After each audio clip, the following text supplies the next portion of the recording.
Tem microfone? Ioannis?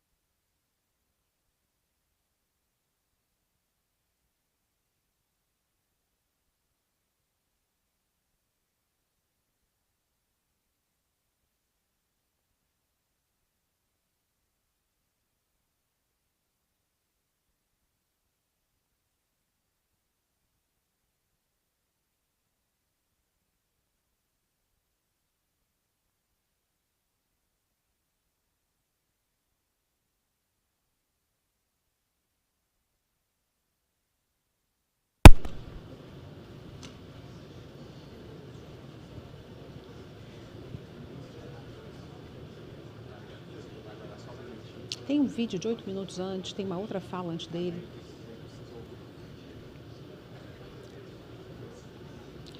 Eu preciso que você fale com o cerimonial.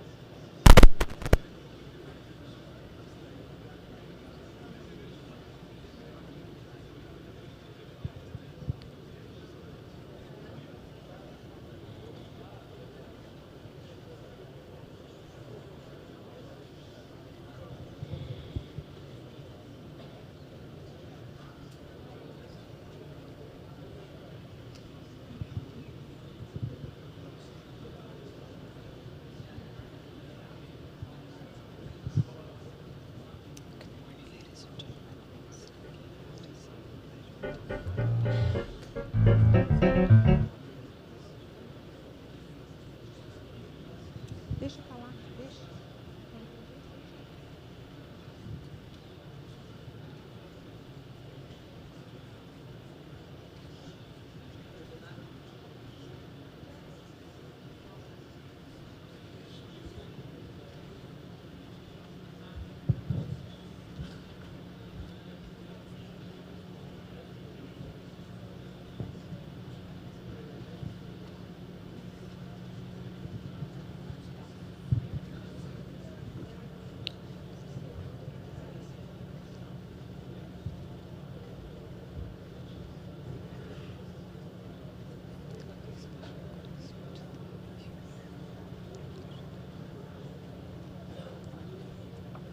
We will begin shortly, and in the meanwhile, I would like to convey a special request for you to leave your earphones and headset translation devices on your seats when you leave.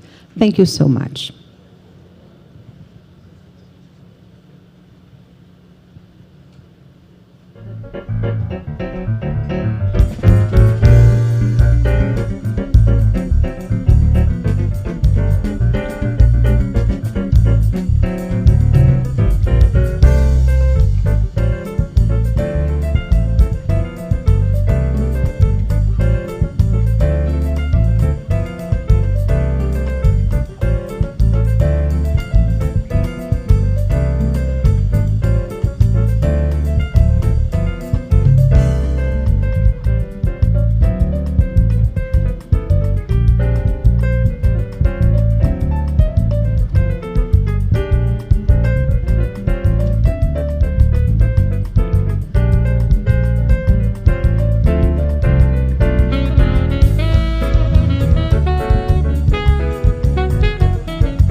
We are just waiting for one of the panelists to arrive for us to begin. And in the meanwhile, I would like to thank you once and again for highlighting this event with your special partaking. We will begin very shortly.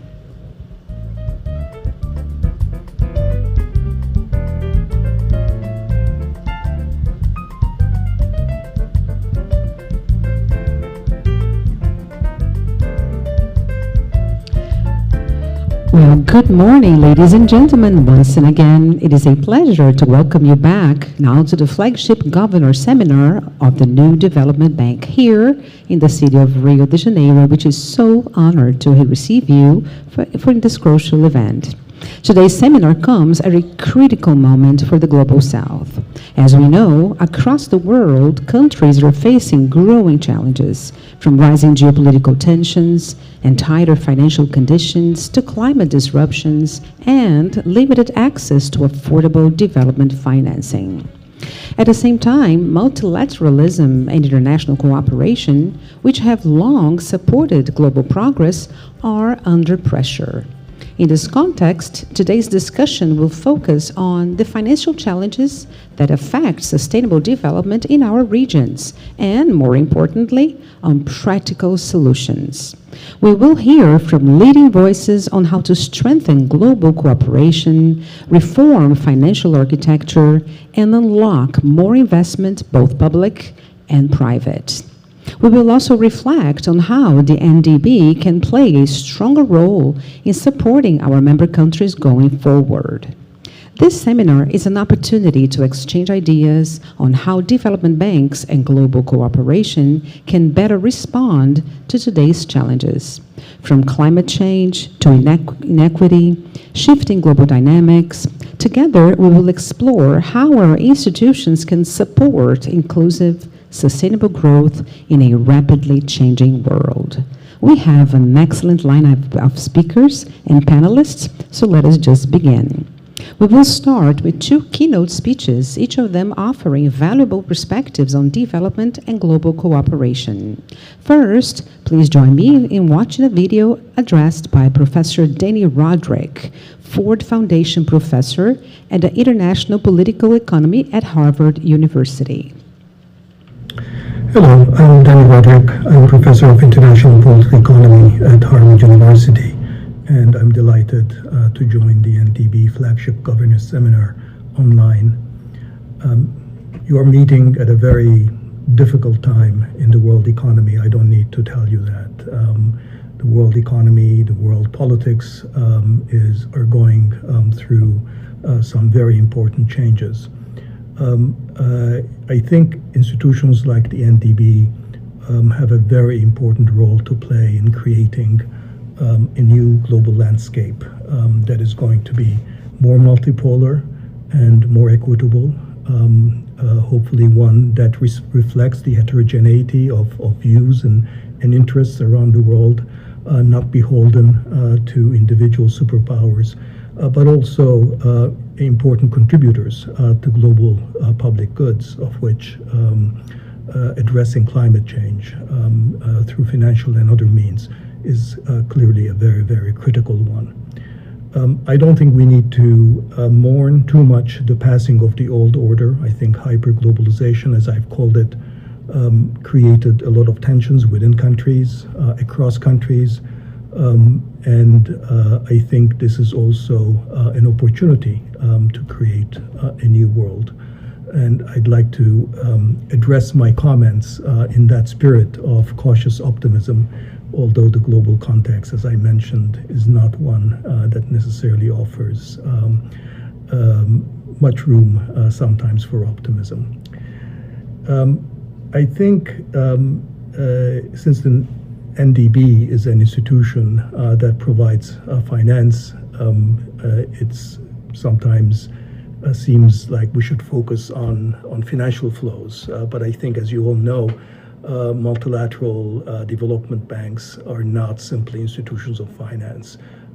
They're also institutions that provide capacity, that provide advice, and that model how to do development. And they convey a certain language and narrative about the kind of approach to policy and development that goes along with the finance. I think it's fair to say that the NDB's overall lending portfolio is small in the total global landscape of development finance. But I think it still can play an important role in shaping that narrative.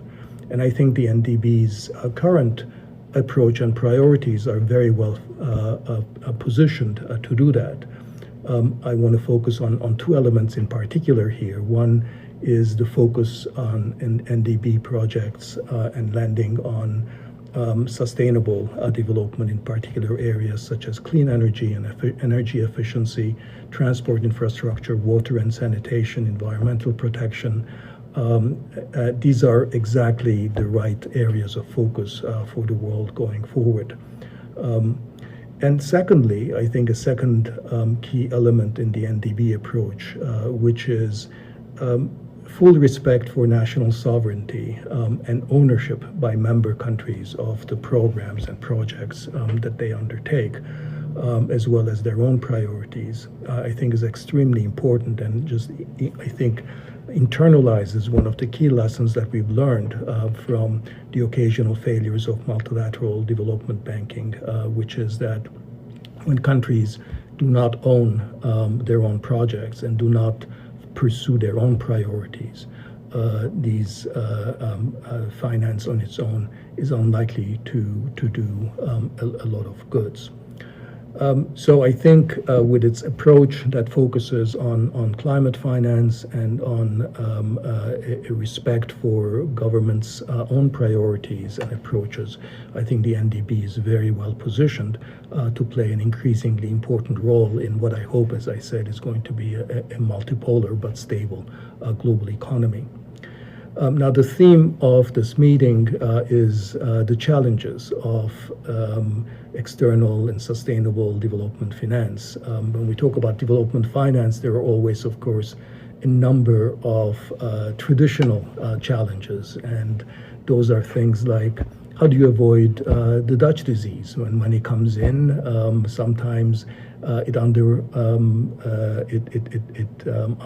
the competitiveness of tradable sectors, appreciates the real exchange rate. That's been one of the sort of traditional problems associated with capital inflows in developing countries. How do you avoid some of the negative effects on governance? And that's related to the point that I've just made. Then when policymakers are paying a lot of attention to what external donors and external creditors are looking for in terms of their priorities, they lose sight of what their own national goals and national priorities are, and they don't spend nearly enough time thinking about how to devise their own programs. And of course, aid dependence in the past has been a very critical problem. So these are some of the traditional problems with development finance, and I think as a result of these problems, external finance and foreign aid has not always been good for economic development, or they've not always been growth promoting. So that's one of the puzzles and paradoxes of the last 40, 50 years, that the countries that have done the best have not necessarily be the one have been receiving the most foreign financial aid. So I think the leveraging the world economy and foreign finance while using your own priorities and your own development goals, I think is that's a kind of a critical balance that not many countries, unfortunately, have managed to achieve. But I think going forward, beyond these traditional challenges of development finance, we face new challenges. Some of them relate to the new global context. Some of them relate to the specific challenges of the climate transition. So let me talk briefly about four critical areas that I see as a sort of the key challenges in development finance and that multilateral development banks will face going forward. The first one is perhaps the most obvious, is the challenge of scale. How do we build up scale? The climate-related financing gap for developing countries, excluding China, is simply staggering. Depending on the source and depending how you're calculating, it's anywhere between $2 trillion to $2.5 trillion annually. And even if half of this financing gap is obtained through domestic resource mobilization, and that's a very, very big question mark. This still leaves a gap of about $1 trillion or $1.5 trillion dollars a year that is needed in external finance, which is something like 5% of the aggregate GDP of these countries. So it's really huge.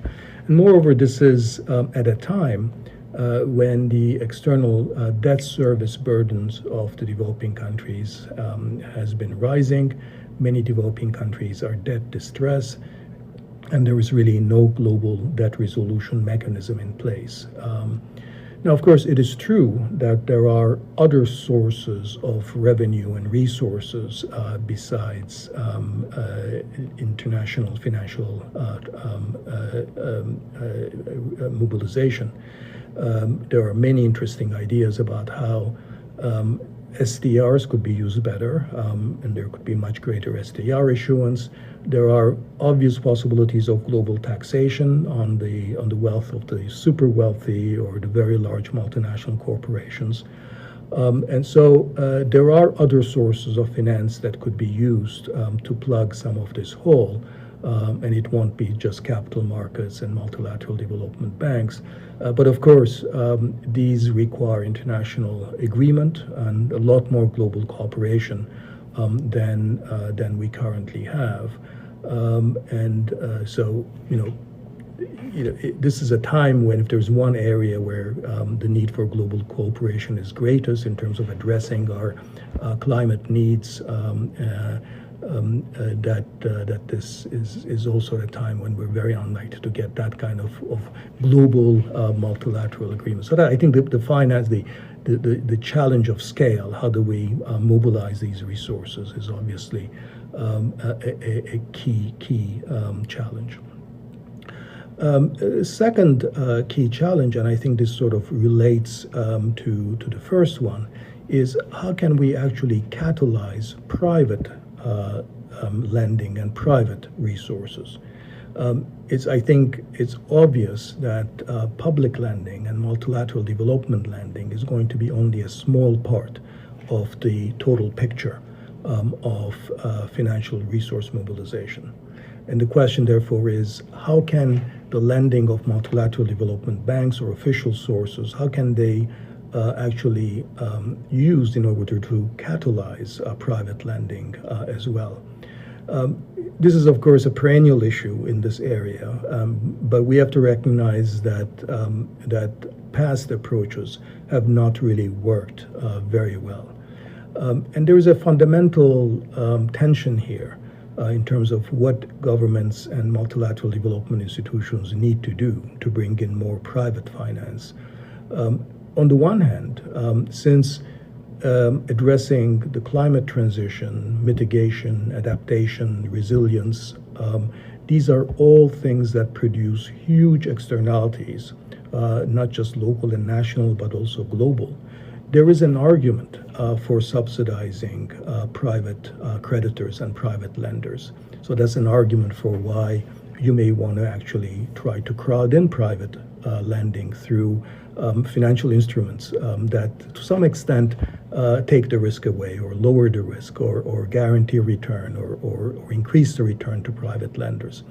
So the fundamental economic argument is that private lending produces huge positive externalities if it is directed to the right areas of adaptation, mitigation, resilience, and so forth. But also, of course, on the other side of this tension, that there is also the risk that there is going to be private capture and over-subsidization, that these attempts to de-risk private finance can end up essentially providing all the upside of projects and investments and loans to private sources, leaving public sources and multilateral development institutions with the downsides and with the excess risk. So how to balance these instruments and approaches in a way that does crowd in private investment, does provide to some extent elements of a subsidy, but also disciplines and provides conditionality on private finance in a way that both directs the resources in the right areas and ensures also that the risks and rewards are are shared. That's a tough institutional design problem, and I think it's something that is a key challenge moving forward in terms of designing the right way of attempting to catalyze private finance. The third critical challenge going forward as we think about climate finance and sustainable finance is how do we use climate finance as a linchpin of a new growth and structural transformation strategy for developing countries. It's important, I think, to understand that the traditional and models of growth that have worked very well in the past, export-oriented industrialization in particular, aren't working very well these days. And it's not just because of increased protectionism in Western markets, but it's also the fact that manufacturing is no longer kind of labor-absorbing sector it used to have. It's very difficult to generate a lot of jobs. So even if you're successful in exporting and joining global value chains, it turns out that you're not generating as many jobs as traditional export-oriented industrializing success countries did. And of course, China is a key case, but going back to all the other East Asian miracle cases. So we need a new growth strategy, and I think the green transition provides at least one axis of structural transformation that could partly be a substitute for what export-oriented industrialization did in the past. That means raising resources and directing them in renewables, in green industries, and actively using a variety of green industrial policy tools, as indeed China has done very successfully to promote that kind of structural transformation. And also create jobs in the process. I don't think you will need more labor-intensive sectors in general to provide the right level of labor job absorption, but I think thinking about the green transition as not just as a cost of adapting to climate change and building resilience, not just as a negative, but also as an opportunity for moving on to a new kind of a growth strategy, I think is very critical. Fourth and finally, I will mention, going back to what I said at the very outset, which is that geopolitics is going to be a very critical challenge. And what I mean by that is that I think all countries and multilateral development institutions have to find a way of avoiding the temptation to turn development finance into a tool of geopolitics. The logic of economics and green transition is a positive sum, that if every country or region does the right thing, they do well, not just for their own, but they also help others in the world economy. The logic of geopolitics is zero sum. That is, anything that benefits some countries will be perceived as essentially harming other countries. And I think it's inevitable that we're moving into a world where there's going to be a certain amount of fragmentation, where national and economic security concerns are going to play a much bigger role. But if those are kept within limits, and they're constrained to genuine national security and economic security concerns, I don't think they need to be very damaging. But on the other hand, if they extend from protecting own security and interests to undermining others, then I think the result will be a cycle of retaliation, and ultimately no country will feel secure militarily, politically, or economically. So I think it's going to be very important for climate finance in particular not to be burdened by geopolitics and not to be used as a tool for geopolitical advantage. I think the temptation is whenever you're providing finance and assistance of some sort to tell recipient countries that you must choose camps if you're either with us or you're with the other side. I think that will be very, very damaging. It will be a key challenge given how the present administration in the United States is playing this game, it will be a very important, very difficult challenge for other countries not to fall into that same kind of psychology and approach. But I hope in this case, the adults in the room or the adults in the global economy will be the middle powers in other countries rather than the United States in this case. So these are all very big challenges indeed, but I also think that there are important opportunities.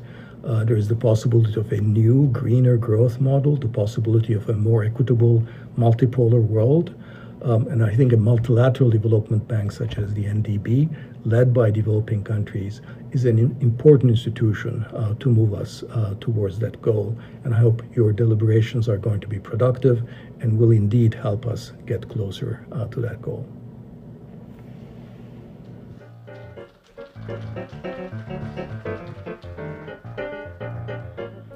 We thank Professor Rodrik for his message, and now it is our pleasure to invite Mr. Nelson Barbosa Filho. He is the Director for Planning and Institutional Relations at BNDES to share his reflections.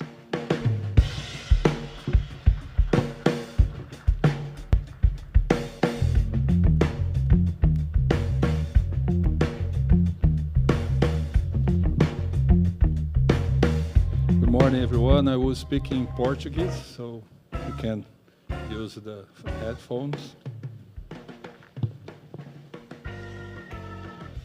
Bom dia a todos. Eu queria começar cumprimentando a ex-presidente do Brasil, Dilma Rousseff, presidente do NDB, parabenizar a senhora pela gestão do NDB e pela recondução para a administração no NDB por mais 5 anos. Quero cumprimentar também o ministro Fernando Haddad, ministro da Fazenda do Brasil, parabenizar o ministro pelo bom desempenho da economia brasileira, com crescimento, baixo desemprego, inflação sob controle. E, em nome do ministro Haddad, eu cumprimento todos os governadores e governadoras do NDB aqui presentes, todos os participantes desse seminário. Estou aqui hoje representando o presidente Aloysio Mercadante, do BNDES, Banco Nacional de Desenvolvimento Econômico e Social do Brasil. Como o professor Rodrik colocou, eu queria falar um pouco do papel do financiamento do desenvolvimento, principalmente dos bancos públicos ou multilaterais nesse processo. Estamos chegando no final do primeiro quarto do século XXI. Já sabemos como o século XXI começou, quais são os novos desafios. Usando aquela famosa frase do Churchill, estamos no fim do começo do século XXI. E sabemos agora que temos novos desafios e ainda carregamos desafios do século XX. Esses desafios requerem uma cooperação estreita entre governo e mercado, de complementação, não de substituição. E nessa tarefa, bancos de desenvolvimento, sejam bancos nacionais, sejam bancos multilaterais, são cruciais. Nós temos hoje, segundo o levantamento do IDFC, que é uma espécie de organismo equivalente do FMI, ou de discussão para bancos de desenvolvimento, nós temos hoje no mundo cerca de 536 bancos de desenvolvimento multilaterais ou nacionais, em 155 países. Esses bancos têm um ativo total de 23 trilhões de dólares. E eles financiam cerca de 10% do investimento mundial. No caso do BNDES, nós somos um banco 100% de propriedade do Tesouro Nacional, do governo federal.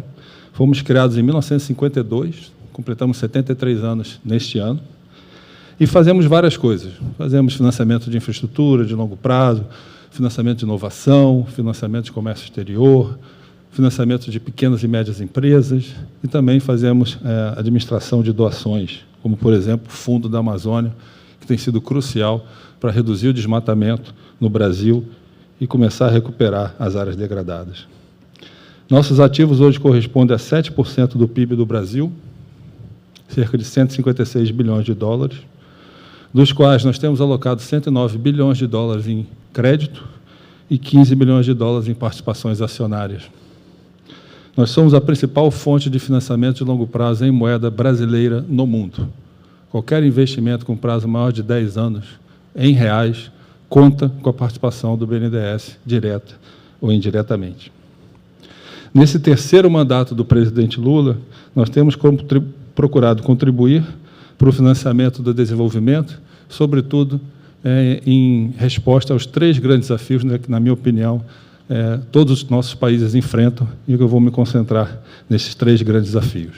3 grandes transições, se pudermos chamar desse jeito: transição climática, a transição demográfica e a transição energética. Começando pela transição energética, transição tecnológica. Começando pela transição climática e energética, acho que está claro para todos que a mudança climática chegou. Nós temos visto recentemente a onda de calor na Europa e nos Estados Unidos. Nós, nos países do sul global, já vivemos isso. Somos os países mais afetados pela mudança energética. O Brasil, particularmente, é um dos países mais afetados pelo aquecimento global.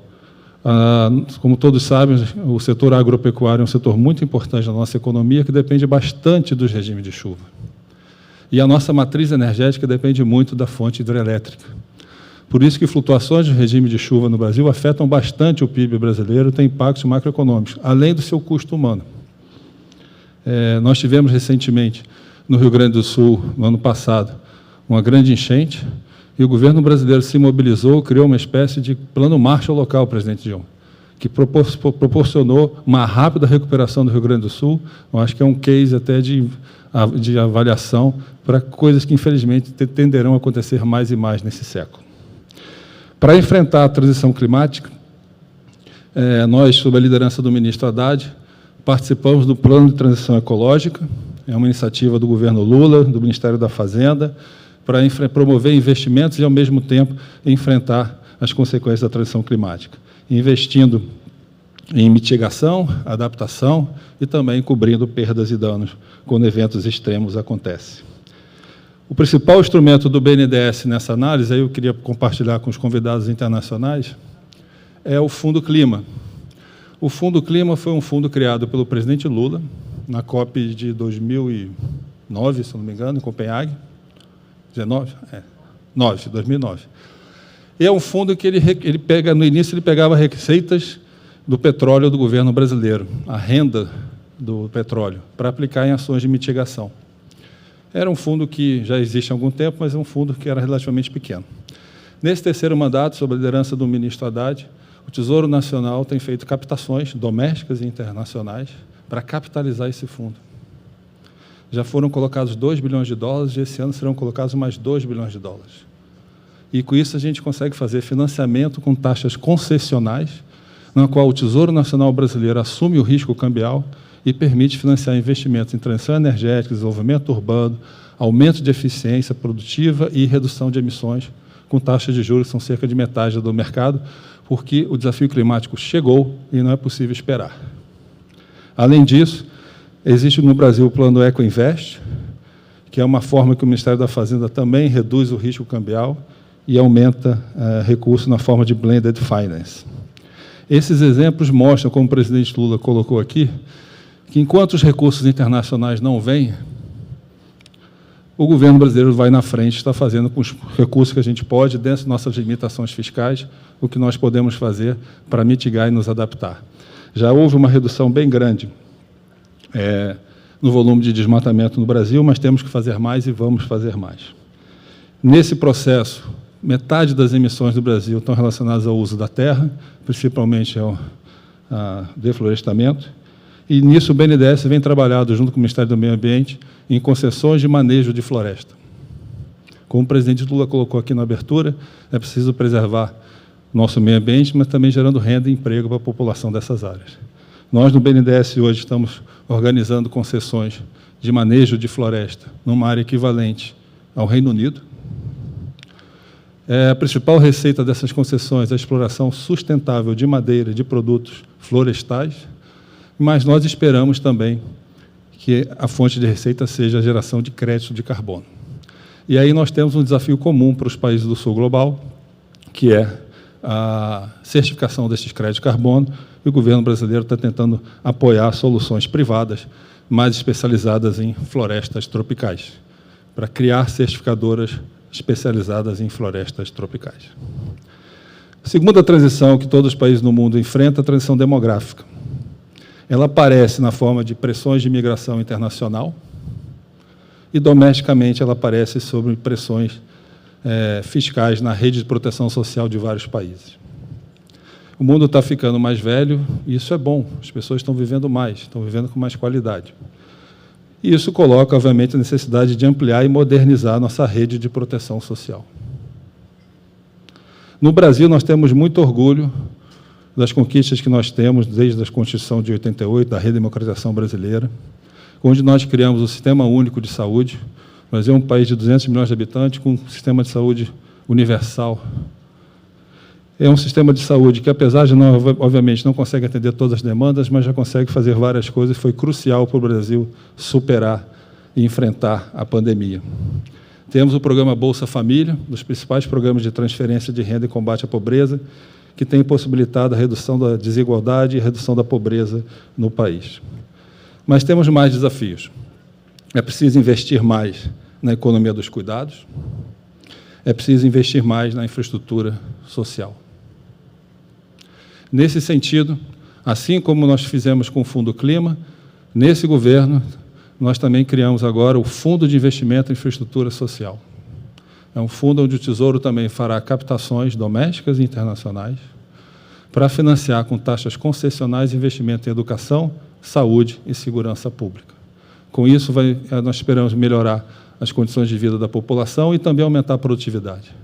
Aumentando, por exemplo, o número de vagas em creches, nós possibilitamos que mais pessoas participem do mercado de trabalho, reduzindo as pressões sobre a inflação e aumentando a produtividade da economia. O FIIs, Fundo de Investimento em Infraestrutura Social, deve contar esse ano com cerca de 10 bilhões de reais, aproximadamente 2 bilhões de dólares, e é outro exemplo de iniciativas do governo brasileiro. Por fim, a terceira transição, que é a transição tecnológica, também está acontecendo rapidamente em todos os países, puxado por tecnologias de inteligência artificial. É esperado que, nessa década, a inteligência artificial vai mudar bastante as nossas vidas, destruindo empregos e criando empregos. Essa adaptação gera ganhadores e perdedores, e é papel do governo tentar administrar essa transição, nunca impedir o progresso tecnológico, mas administrar essa transição para que ela funcione para todos, não para poucos. Nós trabalhamos no BNDES para transformar o Brasil num polo internacional de atração de investimentos em data centers, inteligência artificial e de geração de emprego e tecnologia, principalmente com código aberto, para que isso possa ser usado pelo Brasil e por todos os países. Nesse caso, sob a liderança do vice-presidente Alckmin, que também é o nosso ministro da Indústria e do Comércio, nós temos um programa gerido pelo BNDES que chama Mais Inovação, onde nós financiamos investimentos em inovação e pesquisa e tecnologia com taxas concessionais. E para os meus convidados aqui de fora do Brasil, todas as políticas do nosso banco são abertas para agentes residentes no Brasil. Podem ser empresas brasileiras ou filiais de empresas estrangeiras, desde que sejam residentes no Brasil. Os números do Mais Inovação têm crescido bastante, cerca de 10 bilhões de reais em aprovação, focado muito em pesquisa, em desenvolvimento, em atração de centros de P&D, principalmente na área de biocombustíveis, que é uma área em que o Brasil é líder mundial no uso e no desenvolvimento de biocombustíveis. Também temos que aumentar o nosso investimento na infraestrutura de dados, em data centers e na produção de energia renovável, para abastecer data centers verdes. Nesse processo, o Brasil tem uma matriz energética bem verde, mas nós também precisamos agora de mais investimentos em usinas de armazenamento de energia, para que seja possível dar uma fonte segura de energia usando fontes renováveis. Temos investido bastante no aumento da conectividade para melhorar a nossa infraestrutura de inteligência artificial de dados. Mas para ter um bom setor, um bom desenvolvimento de inteligência artificial, é preciso investir em inteligência natural, formar pessoas no que se chama de STEM, né? Estatística, tecnologia, engenharia e matemática, para desenvolver algoritmos de LLM, para desenvolver nuvem soberana. É importante também desenvolver nuvem soberana para que os dados dos países não fiquem concentrados em poucos centros no mundo. E, nesse processo, nós temos várias políticas.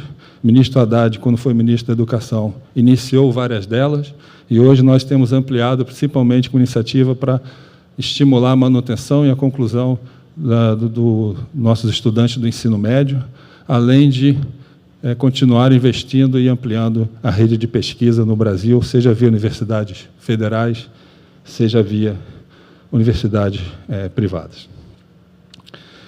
Eu concentrei a minha fala nesses 3 grandes desafios, a transição climática, a transição demográfica e a transição tecnológica, para mostrar que é preciso uma cooperação. O tamanho do desafio, o mercado não vai resolver sozinho. Tem várias questões que geram o que nós, economistas, chamamos de externalidades, e isso é preciso da coordenação e da colaboração do governo. Esses desafios também colocam grandes oportunidades. A gente tem visto, principalmente o exemplo da China, que vem liderando agora a tecnologia de inteligência artificial, como que a persistência de políticas públicas e o planejamento pode, sim, aproveitar essas janelas. E nós, no BNDES, trabalhamos para que o Brasil também possa participar disso de uma forma inclusiva e democrática. Temos feito bastantes políticas exitosas e vamos revisando as nossas políticas, sempre com transparência e prestação de contas. Nossa atuação ela é 2/3 feita com taxas de mercado e 1/3 feita com taxas concessionais. Com isso, nós ajudamos a manter o crescimento da economia e ajudamos, em paralelo, ao cumprimento das metas fiscais do governo federal, pagando dividendos ao Tesouro. Atuamos sempre com bastante transparência, com prestação de contas, e estamos sempre abertos a novas sugestões e a novas oportunidades de colaboração. Aqui eu queria agradecer principalmente ao NDB, onde, nesse mandato, nós já conseguimos um financiamento de cerca de 1,7 bilhão de dólares, cerca de 9,3 bilhões de reais.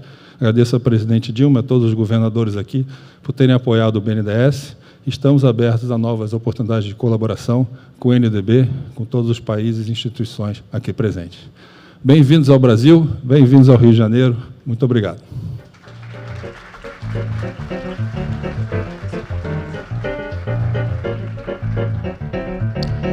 Thank you, Mr. Barbosa. And we'll now move on with our program, starting our panel of discussion. We will hear from NDB governors, alternate governors, in a session in which they will have 5 minutes to go over their general views on today's topic. So let us now invite on stage first the governor for Brazil, Mr. Fernando Haddad.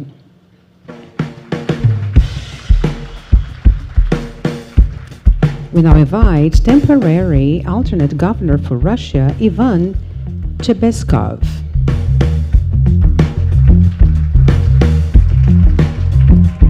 The governor for India, Mr. Nirmala Sitharaman.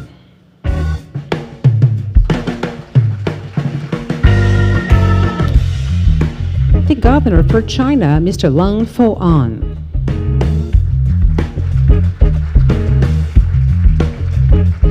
The alternate governor for South Africa, Mr. David Masondo. And the alternate governor for Bangladesh, Mr. MD Sharia Kadir Siddiqui.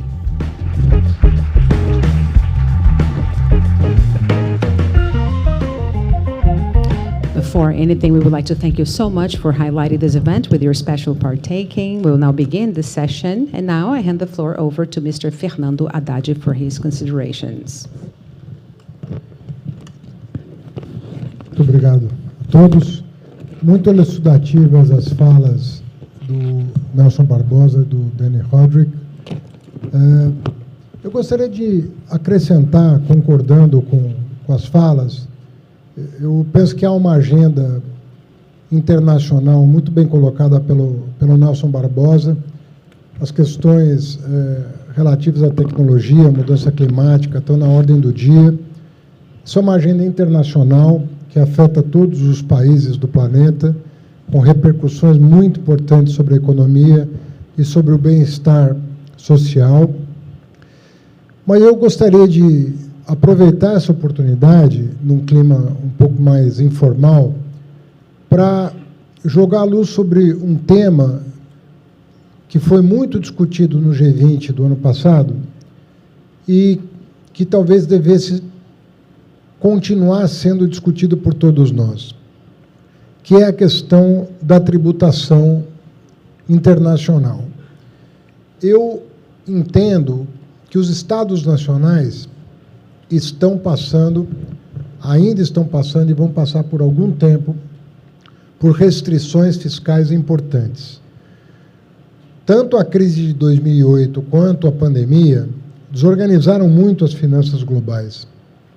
Mesmo com a possível redução das taxas de juros, que ainda demoram a reagir positivamente, nós ainda temos um quadro fiscal bastante preocupante, tanto do mundo desenvolvido quanto dos países devedores em moeda forte, como é o caso dos países da África, como é o caso de algumas nações da Ásia, como é o caso de algumas nações sul-americanas. Então, nós temos países que ou estão enfrentando graves restrições fiscais domésticas ou enfrentando constrangimentos externos muito significativos. E as urgências colocadas pelo ex-ministro Nelson Barbosa, elas são prementes, elas são urgentes, elas estão na ordem do dia. Eu acredito que pensar numa forma como a OCDE tem feito em relação aos pilares 1 e 2, mas indo além dos pilares 1 e 2, nós devemos levar muito a sério o fato de que nós temos que reverter a redução de tributos que foi observada a partir de meados dos anos 70, dos anos 80, dependendo do país. Houve uma redução muito grande das alíquotas de impostos cobrados dos super ricos, praticamente em todo o mundo. Isso precisa ser repensado. A concentração de renda no mundo está atingindo patamares inimagináveis. As fortunas individuais estão atingindo patamares inimagináveis. 3 mil famílias do planeta, nós estamos falando de um planeta de 8 bilhões de habitantes, 3 mil famílias acumulam uma riqueza da ordem de 15 trilhões de dólares. 15 trilhões de dólares. Eu imagino que se nós não ousarmos um pouco e não formos para além de mecanismos de financiamento, nós vamos ter muita dificuldade de enfrentar os desafios humanos que nós estamos enfrentando. Tanto do ponto de vista do que virá com a inteligência artificial, e vai ser, as mudanças vão ser muito dramáticas, muitas positivas, mas o impacto sobre o mercado de trabalho, sobre a formação das pessoas, sobre a educação formal, vai ser brutal. Nós vamos ter que reeducar 8 bilhões de pessoas diante do novo paradigma tecnológico. E a mudança climática, que todos imaginavam que fosse ser um problema a ser enfrentado pela próxima geração, está sendo enfrentada agora. Os eventos extremos estão acontecendo diante dos nossos olhos. E não foi só o Brasil que viveu um dos maiores do ano passado. Se o que aconteceu no Rio Grande do Sul tivesse acontecido 700 quilômetros para o sul, um país inteiro, que é menor do que o Rio Grande do Sul e que tem menos população do que o Rio Grande do Sul, estaria debaixo d'água, sem um Estado federado para acudi-lo e sem condições de se refinanciar. Então, se nós não atentarmos para essas questões, eu penso que todo o trabalho que está sendo feito em relação ao alinhamento dos bancos multilaterais, todo o trabalho que está sendo feito em relação ao Banco Mundial, pensando a Tropical Forest Finance Facility, por exemplo, que vai ser endereçada na COP30, todos esses novos mecanismos pós-Bretton Woods de refinanciar o desenvolvimento serão insuficientes. Eu acredito, sinceramente, que a organização das finanças nacionais nos termos de Bretton Woods tem que ser superado por uma visão de administração internacional das finanças globais. Porque os problemas não são mais nacionais. E o financiamento a países, ele não será suficiente mais para enfrentar esses desafios, no meu juízo. Eu acredito que a agenda que foi estabelecida no ano passado e que está ganhando tração no mundo, inclusive nas eleições que estão acontecendo no mundo afora, de que é importante um olhar sobre a questão de desigualdade para financiar o desenvolvimento sustentável, sem prejuízo do que foi aqui defendido pelo Danny Rodrik e pelo Nelson Barbosa, deveria ser um terceiro pilar a ser observado nas nossas tratativas de redesenho das instituições internacionais. Obrigado. Muito obrigada, ministro Haddad. Thank you for your considerations, and I now hand the floor over to the temporary alternate governor for Russia, Mr. Ivan Chibeskov. Thank you very much, dear governors, dear Madam President, dear ladies and gentlemen. Indeed, the world is undergoing rapid change. I think all the previous speakers have also talked about it: economic change, climate change, demographics, technological, geopolitical. And such changes always create a challenge for all of us and a real test for our ability to cooperate. And really, without cooperation, we will not be able to face those challenges. And I think NDB is our key institution, not to only face those challenges, but to also make the best out of it. In terms of economic challenges, it's now clear that the countries of the Global South will remain the key growth drivers for the global economy going forward. This is the new reality, and this is what's going to be happening in the foreseeable future. Some of our economies are already maturing, going through demographic shifts.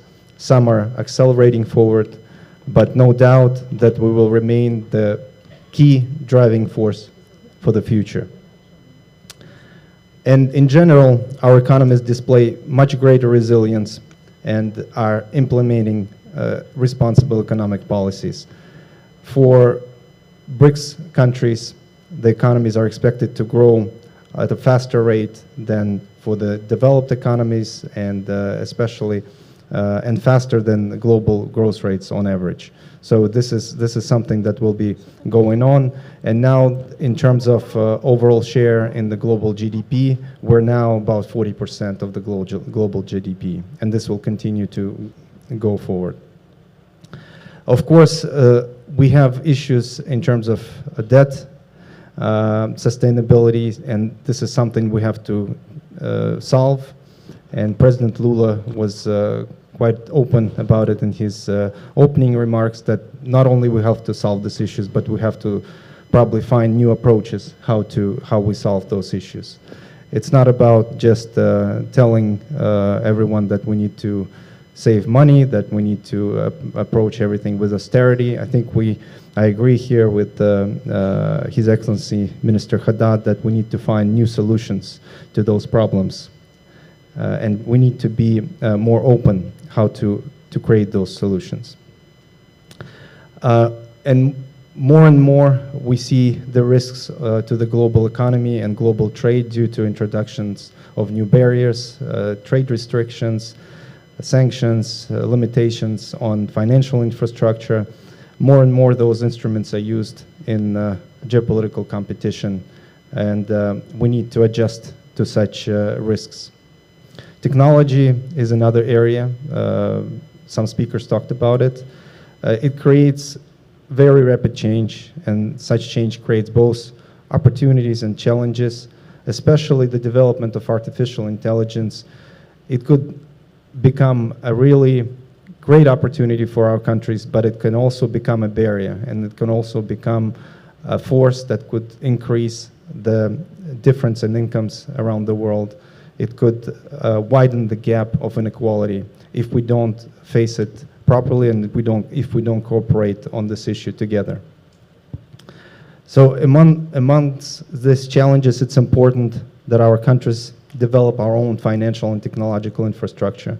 The same as relying only on Western infrastructure, financial infrastructure holds risks and higher costs for us. The same relying only on Western technological infrastructure will hold the same costs and probably even higher risks for us. So we need to take this risks into account and find solutions that are beneficial for our countries. Of course, in our BRICS platform, we discuss some of those solutions in the financial space. We discuss how we need to create a payment system based on national currencies. We discuss how we can unite our capital markets, create reinsurance capacity. I think it's time that we step forward with practical solutions rather than discussing this. And I think we really need to accelerate our cooperation on the technological front. And again, NDB is the key institute the key institute for the Global South, not only for the BRICS countries. I think this is the key message we're hearing today. And NDB should not only take charge of those initiatives, but be the leading voice of the Global South in solving these challenges that lie ahead. Thank you very much. We thank you, Mr. Tabeskov. And now I invite, in the next 5 minutes, the Governor for India, Mrs. Nirmala Sitharaman. Thank you very much. NDB Governors, President NDB, senior management, and ladies and gentlemen, I'm here to speak on the topic that is both urgent and absolutely consequential. So challenges for financing sustainable development for the Global South is the critical topic. Global South is not just merely a geographical construct. It is a shared experience of aspiration, resilience, and systemic constraint. All the three are together: constraint, resilience, and aspiration. And what is Global South? It's home over to 80% of the world's population. And that is the population which is facing the paradox. So in order that we get over the constraints, which are the structural bottlenecks, geopolitical conflicts, and a very tight fiscal situation, we are here to talk about topics. We are striving towards 2030 agenda. The financing gap for sustainable development goals in developing countries has widened to over 4 trillion annually post-pandemic, reflecting the widening gap between ambition and reality. We heard Professor Rodrik speak about it, the widening gap and the promised money which was supposed to be on the table annually has not been available. India stands at a unique crossroads. The aspirations of 1 billion people converge with the imperatives of the fast-changing planet. And in this moment, policy will determine pace. India has demonstrated how scale and speed can go hand in hand. There are several examples which we've spoken in multilateral fora, public speaking agendas. I'll just indicate to you what they are: the UPI, the Unified Payment Interface; Aadhaar, the identity uniquely given to the citizens; Jan Dhan, which is the financial inclusion program, and so on, which have driven inclusion to the last mile. Our policy ecosystem has been further strengthened by programs such as the Gati Shakti National Master Plan, which has improved the logistics for the entire country from the far-flung areas to the mainland pockets. So the National Green Hydrogen Mission is a major initiative, and installation of over 220 gigawatts of renewable energy capacity to accelerate clean energy transition, and all this with our own money. These efforts are complemented by a steadfast commitment to macroeconomic stability. So let me begin with the fundamental challenge. I have 3 pointers on this. The first one is the asymmetry in global financial flows. This deters long-term investment, this asymmetry in global financial flows deters long-term investment and delays critical progress, especially in renewable energy, urban mobility, and climate-resilient infrastructure. The result is the widening gap between development potential and the financial realization.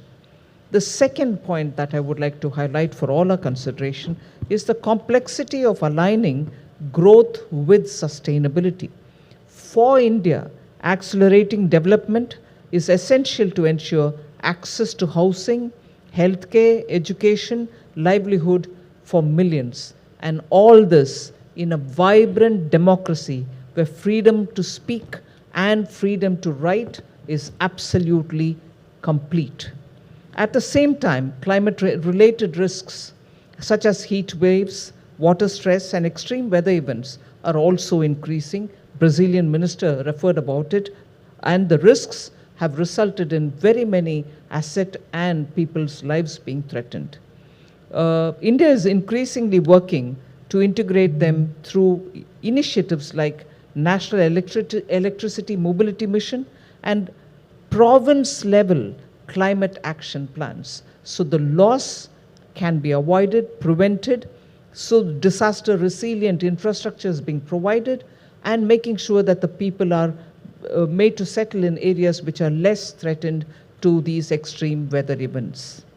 The real challenge, therefore, is not choosing between development and sustainability, but designing policies, particularly in partnership with emerging markets and developed economy countries, that foster inclusive growth and strengthen sustainable development.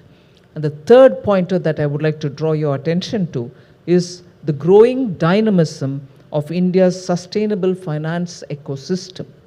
In the recent years, India has laid a strong foundation for green finance through initiatives like sovereign green bond, ESG disclosure mandates, and the proposed taxonomy for climate finance. India is building a more resilient, inclusive, and innovation-driven financial architecture that aligns capital with climate and development goals. Institutions like the New Development Bank are reshaping the financial landscape for the global south. After all, when the NDB was established, it was in recognition of a clear gap in the global development finance architecture, one that addressed the unique needs of the global south. It has NDB, to its credit, I must say, and thank President Dilma Rousseff, is on this score that it has approved more than 100 projects, and it has approved more than $35 billion in financing across member countries, including key Indian initiatives like the metro rail, which saves a lot of fuel for private individual movement, and also renewable energy and water management. For India, NDB is not just a source of capital. It's not just a source of capital, it's a platform for shaping a more equitable and responsive global financial architecture. In today's fast-changing world, its mandate must be renewed. The NDB's mandate must be renewed with focus on greater agility, technological advancement, and efficiency in enhanced way. So in conclusion, I'd like to say financing sustainable development in the global south isn't just about raising funds, it's about building fairness, it's about building trust, and it's building leadership. India, with its dual role as a leading emerging economy and a global influencer, is uniquely positioned to lead this transformation, not just for itself, but for all those who share its aspirations. Thank you.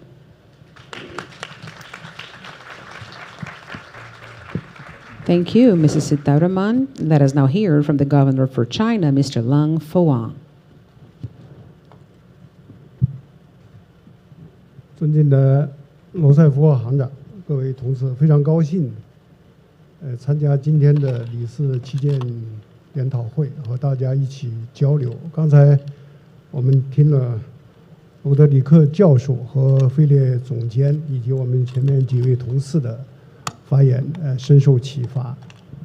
特别是罗德里克教授的视频发言，提出了3大的挑战，我都非常的赞同。一个是地缘政治的挑战，一个是如何动员更多的私人资本这样的一个挑战，同时也提出了新的增长方式，这样一个挑战。当然，罗德里克教授提出的答案，那就是绿色转型。这个就前2天我们也参加了这个在西班牙的萨利维亚举行的联合国的第4次的这个筹资大会。在会上大家比较关注的呢，现在就发展中国家这个融资的缺口要达到4万亿的美元，大家都非常的关注。那么我们今天是这个新开行的这样的一个年会，我们选择的这个主题，那就是全球南方国家这个融资所面临的挑战。我觉得这个题目显得非常的准，也都是非常的恰逢其时。当前的国际环境呢，充满了不确定性，世界呢正经历了100年未有之大变局。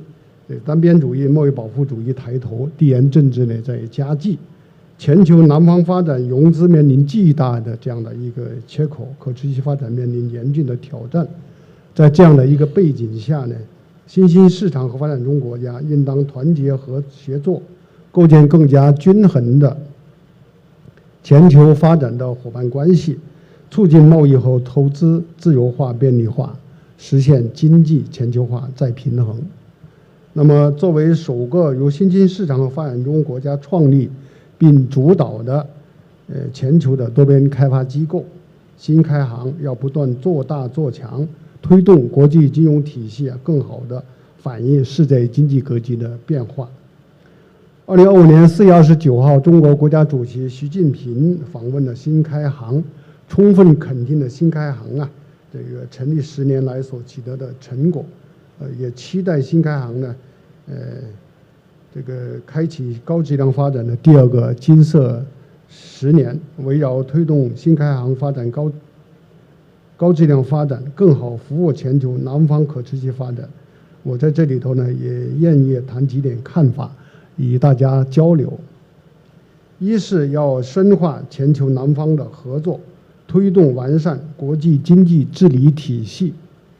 新开行要积极参与全球治理的改革，呼吁发达国家足额履行官方的发展援助承诺，以及气候资金的这个援助的承诺。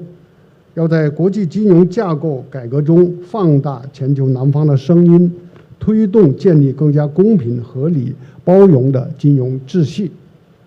二是呢，创新融资工具，拓展多元筹资渠道。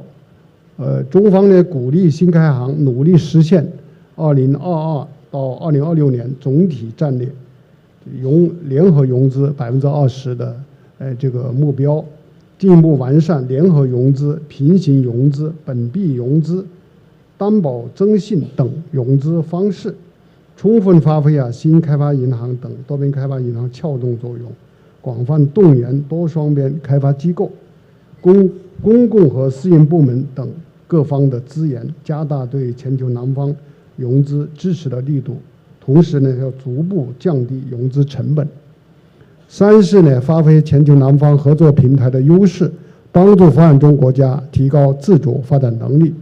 新开行要践行宗旨使命，发挥独特的优势，拓展本币的这个业务本币的融资是我们新开行的一大特色，特别是在当前这个美元融资成本高居不下这样的一个情景下，本币融资这个我们新开行这样的一个特色显得特别的重要。要针对科技创新、绿色发展、数字经济等新领域开发更多可融资的项目，增加项目的储备。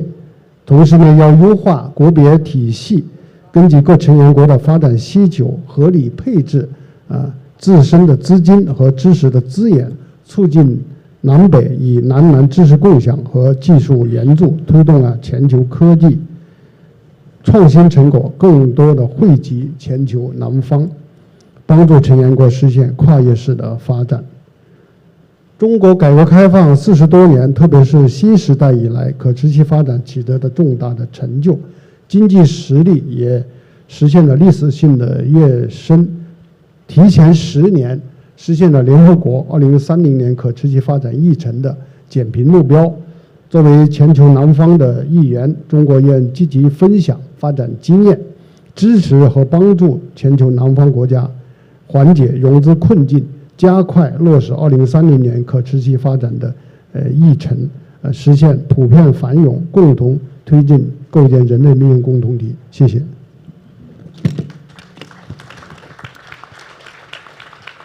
谢谢 Mr. Lamfo.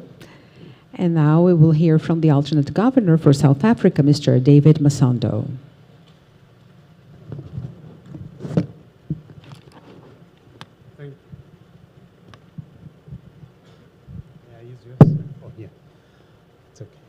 No, thanks very much. This conversation, it comes at a very appropriate moment. We just come from the financing for development in Seville in Spain, and the battle cry was, how do we fund money to finance the SDG goals? And one of the goals is around infrastructure. And I think Prof. Rodrik has really laid out very important challenges which require all our attention as the world. And I really want to speak about how, as South Africa, we're dealing with two of the challenges that he has shared with us. I was going to deal with all of them, but I only have 4 minutes. On the scale, in the context of seeking to grow our economy, we've liberalized the network industries in order to increase the competitiveness of South Africa by reducing the input costs: electricity, telecommunication, freight, logistic, and water. And these network industries have been historically dominated by state-owned entities. And we said it's important for us to bring in the private sector to provide or to participate in the provision, in the reduction of those imported input costs in order to grow our economy. So the first phase of the reform, we've done a lot of work in liberalizing that sector to enable the private sector to come in. So insofar as scale is concerned, from our experience in South Africa, the network industries, they provide a great opportunity for bigger projects with a bigger scale.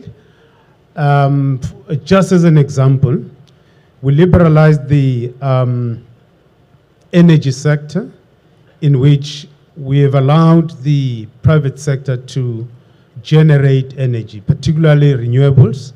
And it's in the context of what Professor Rodrik has mentioned, the transition, how you use the transition, decarbonization of the economy as an opportunity to increase investment, to industrialize. The key challenge for us is, as we enable the private sector to generate energy from the renewables, you've got to think about the transmission infrastructure, because our sources of energy and the transmission infrastructure was largely linked to coal power stations. And where we are generating renewables, it's not in those regions. And therefore, we've got to think about, or we are working on how we lay out transmission infrastructure, 14,000 kilometer transmission infrastructure that we require. And obviously, the balance sheet of the state-owned company and the sovereign is quite constrained to enable us to lay out, to roll out that transmission infrastructure. Now, we do have, and this is a second point about, maybe the second point about the issue on the scale, is how we think about cross-border infrastructure. Because if we're to think about infrastructure in the context of our continent, Africa, with smaller jurisdictions and sovereigns, you're not going to have big scale. And therefore, we have to think about how we do in cross-border infrastructure. And the NDB, we are working with them. Lesotho water infrastructure is one of the examples that we think it has to be scaled up in the context of the continent. So cross-border infrastructure on the continent will be very critical to increase the scale insofar as infrastructure is concerned. The last one which he posed, bringing the private sector capital into this infrastructure. South Africa does have deep capital markets. The question is, what are the incentives that you're setting in place to attract that private capital to move into infrastructure, as well as in the context of scaling up the infrastructure? And infrastructure requires funds that have long-term liabilities. You will have capital in the market, but that capital, many a times, it has short-term liabilities. And infrastructure require capital with long-term liabilities. And pension funds do provide the opportunity to invest capital in long-term investments such as infrastructure. And in terms of the incentives, a number of things that we're working on to enable the private capital to move into the infrastructure. Blended finance, at the moment we're working with the World Bank in putting a credit guarantee vehicle to attract capital into the transmission infrastructure. And we like, and I'm aware that the New Development Bank is also working on the credit guarantee facilities, and we're looking forward as South Africa in participating in that scheme and share some of the experiences that we'll be generating from this project that we're undertaking. So my parting shot is, how do we, and the challenge that we would like to put before the New Development Bank, it's how do we scale up? Think about scaling up projects and really helping countries insofar as generating pipelines of infrastructure projects that that are high in terms of scale and that are also across border. And the second thing is, how do we work around setting up incentives that are going to attract private capital to move into infrastructure? Thank you very much. We thank you, Mr. Masondo, and we will conclude in the next 5 minutes listening from the alternate governor for Bangladesh, Mr. MD Sharia Kader Siddiqui, if you will. Thank you very much. First of all, I would like to thank the keynote speakers for presenting very important challenges and concerns of financing. Madam President, Excellencies, distinguished governors, ladies and gentlemen. Today, the world stands at a crossroads. We are visioning of a fair, open and multilateral international order is being tested by growing geopolitical tensions, disrupted global trade, critical financial systems, and stifled technology transfer. We are grappling with new crises, where we are struggling with never-ending critical challenges. Here, I would like to focus on some of the key areas. For catalyzing investment, mobilizing substantial and sustainable investment is very important. Addressing debt and development crises is also important, where we need to think to tackling growing debt burdens and impacts of development borrowings. For the sustainable financing, there are requirements of reforms, both internal and international financial architecture, where we need to look for supporting developing countries for effective use of financing, simplifying processes, use of country procedures, and capacity development to tackle complex financing challenges that we are facing, including financing gaps. There are rising debt burdens as global interest rates soar and concessional financing is shrinking. There are also reduced access to affordable capital as private investors become, at the same time, more risk adverse amid volatility. We have climate disasters where we are having frequent disasters.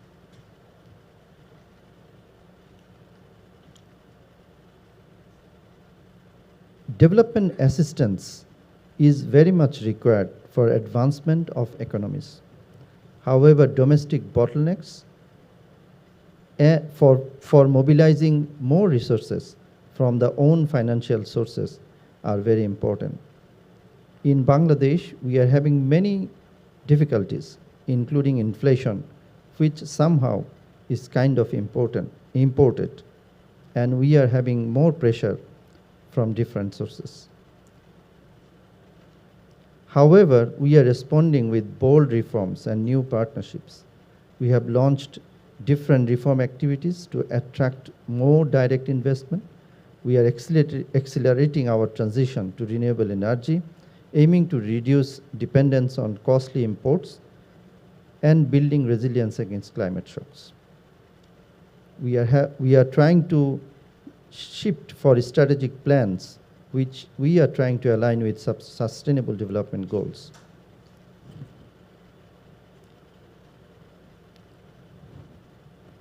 We believe that partnership is very much important for tackling many challenges together. Here, we want to focus on food security,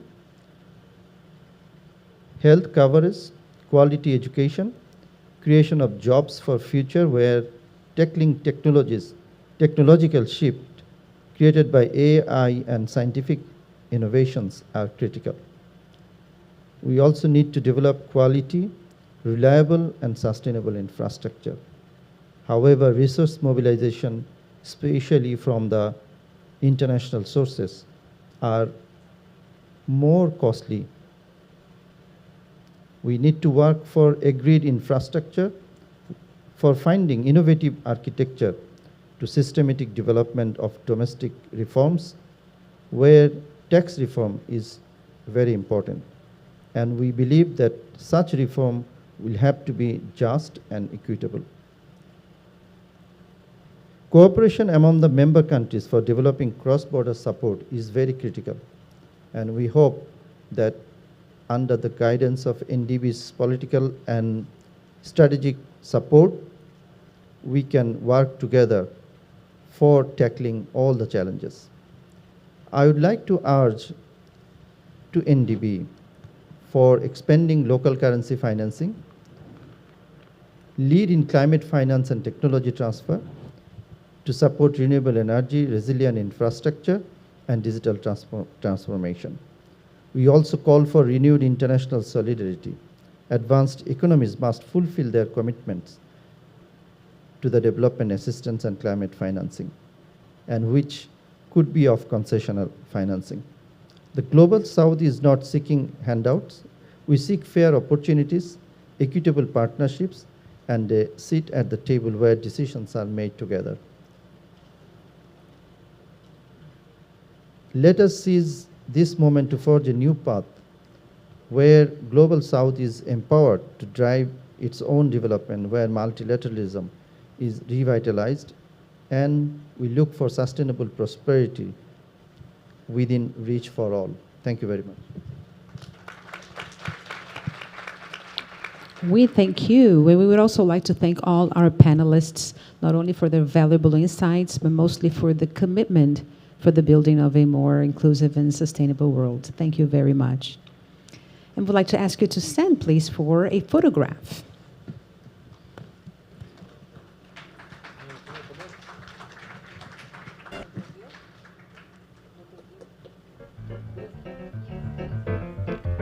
While they take the photograph, we would also like to take the time to thank all of you for making this edition the success it is. We hope you keep enjoying the program, and please do not forget to leave your earphones on your seats on your way out. But we finish this with yet another deserved hand of applause to our panelists.